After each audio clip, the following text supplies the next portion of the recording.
Allô François. Salut. Bon jeudi matin. Alors cette semaine, vous allez être surpris d'apprendre qu'il y a un programme aussi destiné aux églises vertes. Oui, justement, ça vise à aider les communautés chrétiennes à adopter de meilleures pratiques écologiques, environnementales.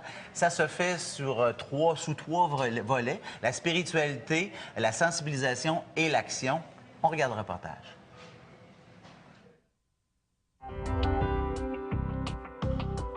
En fait, le programme Église verte, qui est offert par le Centre canadien d'écuménisme, ça soutient des églises qui veulent améliorer leurs pratiques environnementales.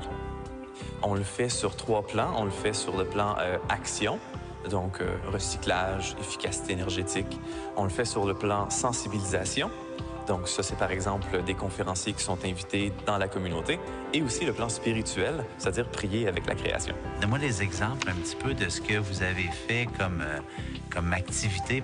Je vais donner 3 exemples. Le premier, c'est Saint Columba House. Et cette église-là, ils ont une cuisine. Donc la première chose qu'ils ont fait, c'est de regarder d'où proviennent nos légumes. Est-ce qu'on pourrait avoir des légumes bio? Ensuite, la consommation d'eau.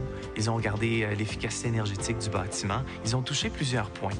Et c'est là que ça a commencé dans ce centre pastoral-là. Ensuite, ça s'est répandu à d'autres églises unies qui étaient à Montréal. Donc, l'église Saint-Charles, c'est devenu l'une des églises vertes. Ils ont des voitures de communauto qui sont stationnées juste à côté. Ils ont du compost également, une friperie. Puis, finalement, l'autre église, c'est l'église Saint-François d'Assise. Le fait qu'on ait paroisse Saint-François d'Assise, c'est déjà très inspirant parce que Saint-François est vraiment un environnementaliste, un écologiste. Et puis ensuite, il y a des projets qui étaient déjà en route. Par exemple, ça fait des années que dans les paroisses, on fait du recyclage de vêtements. C'est déjà impressionnant. On a, pour une 2e année, un projet d'agriculture urbaine sur le stationnement de l'église. Et puis, on a aussi restauré l'église et on est devenu capable d'économiser un peu plus d'énergie. Et nous, comme Église, on veut être solidaires de ce grand mouvement, dans le fond, de prendre soin de la nature. On a tendance à imaginer que les églises se vident, mais il y a encore des centaines d'églises au Québec qui ont des centaines de paroissiens. Ça fait un grand bassin de personnes qui vivent une vie communautaire, qui cultivent une spiritualité. Donc, les amener à faire un pas de plus pour qu'ils puissent avoir une sensibilisation environnementale, c'est presque facile. Qu'est-ce qu'on peut vous souhaiter dans l'avenir avec l'approche des églises vertes?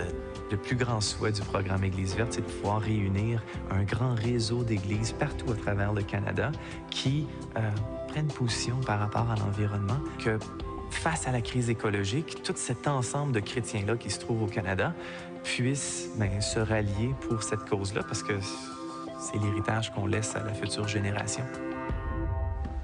Encore une fois, montre l'exemple et à ceux et celles de le suivre s'ils en ont envie. Absolument.